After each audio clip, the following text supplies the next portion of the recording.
Isabelle Dimier-Poisson, je suis professeure des universités, je suis directrice d'une équipe de recherche qui s'appelle Biomap et donc nous avons développé depuis 1 an un candidat vaccin à administration nasale contre la Covid-19. Alors ils sont plusieurs, on est bien d'accord. Alors le premier, du coup je vais me permettre de faire un retour par rapport aux vaccins actuels, qui sont des vaccins à injection intramusculaire, ça on le sait tous.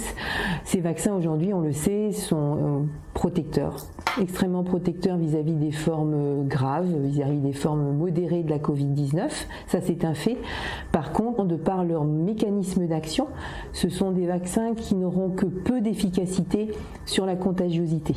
C'est-à-dire qu'une personne vaccinée, puis infectée, sera protégée vis-à-vis des formes symptomatiques de la Covid-19, mais malheureusement, pendant quelque temps, le virus va continuer à se multiplier dans son nez, même si lui n'a pas vraiment ou pas du tout de symptômes, et donc va avoir la possibilité de contaminer son entourage.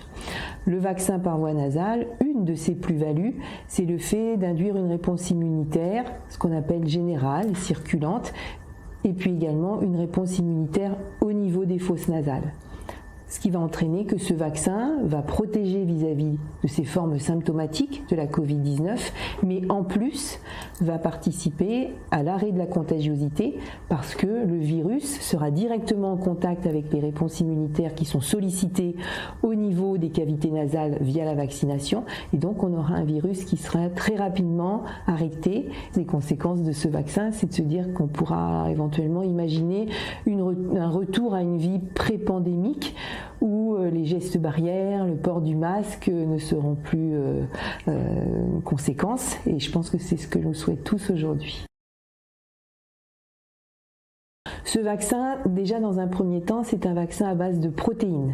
Voilà, de protéines donc du virus SARS-CoV-2. C'est un vaccin protéique qui est composé notamment des protéines spike du virus. Et comme vous le savez aujourd'hui, tous les vaccins commercialisés sont à base donc de la spike, soit l'ARN de la spike pour le vaccin Pfizer-Moderna, soit des virus atténués qui codent la spike pour le vaccin AstraZeneca ou Johnson & Johnson. Donc notre vaccin également contient la protéine spike, mais ce qu'il faut que vous sachiez, c'est qu'il contient d'autres protéines.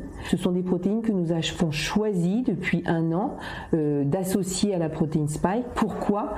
Parce que nous avions déjà émis l'hypothèse que la protéine spike pourrait être sujet à mutation, à induire des variants. Malheureusement, l'actualité nous a donné raison.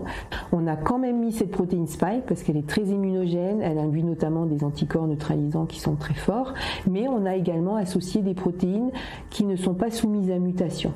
C'est-à-dire que quelles que soient les mutations qu'on va pouvoir observer sur ce coronavirus, ces protéines seront toujours les mêmes. Et donc ça, c'est également une plus-value dans ce vaccin.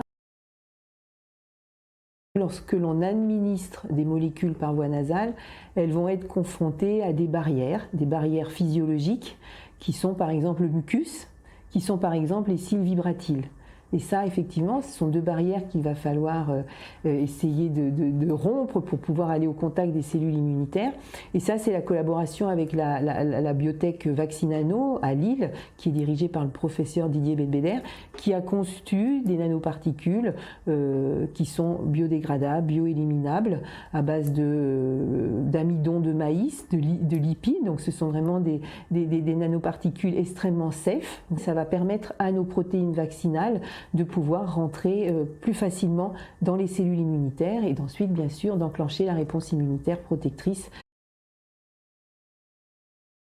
Aujourd'hui, on sait que ce vaccin a la capacité d'être conservé potentiellement pendant plusieurs années à 4 degrés, pendant plusieurs mois à 20 degrés, ce qui fait que ça nécessitera une logistique beaucoup plus simple que celle de certains vaccins et donc un accès à des pays où par exemple tout ce qui est chaîne du froid peut être difficilement respecté et donc un accès à notre vaccin.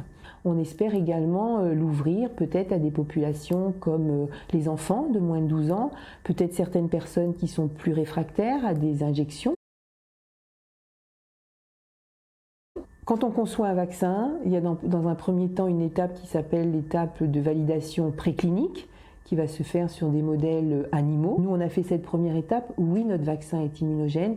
Oui, il induit les réponses immunitaires au niveau local et général qui sont celles attendues. Ensuite, il fallait qu'on réponde à 2 questions.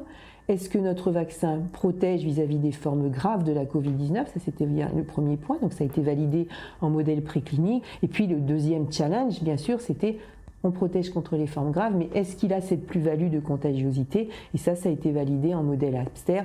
Aujourd'hui, on arrive pratiquement à la fin de nos essais en préclinique, et donc c'est là où se fait la transition vers l'homme. Sauf que le vaccin que j'ai là aujourd'hui dans les réfrigérateurs de mon laboratoire, il y a un certain nombre d'étapes de développement qui nécessitent bien sûr qu'on ait un vaccin qui soit sécurisé à 100%. Et là, on pourra engager la démarche d'essais cliniques. Nos étudiants, puisqu'on est ici dans une faculté, à l'université, ils ont commencé à entendre parler du vaccin. Ils commencent à l'appeler le petit français. Et ils ont le droit de l'appeler le petit français parce que de la conception jusqu'aux étapes qui vont conduire à sa production et à sa commercialisation ne font appel qu'à des partenaires français. Tout simplement parce que le cœur de métier de notre équipe depuis déjà un certain temps, c'est la conception et le développement de vaccins pour des pathogènes à tropisme muqueux. Il y a quelques années, nous travaillions sur un autre pathogène qui s'appelle Toxoplasma gondii, qui est l'agent de la toxoplasmose. Et donc, nous avons commencé à développer un vaccin contre la toxoplasmose. On a toujours conçu, développé les protéines vaccinales, bien sûr, on les a produites. Elles ont ensuite été encapsulées par la société Vaccinano. Et ensuite, cette formulation vaccinale, on l'a testée. Fort de ces résultats, bien évidemment, on a fait une transition avec la conception, le développement et la production des protéines vaccinales spécifiques de SARS-CoV-2.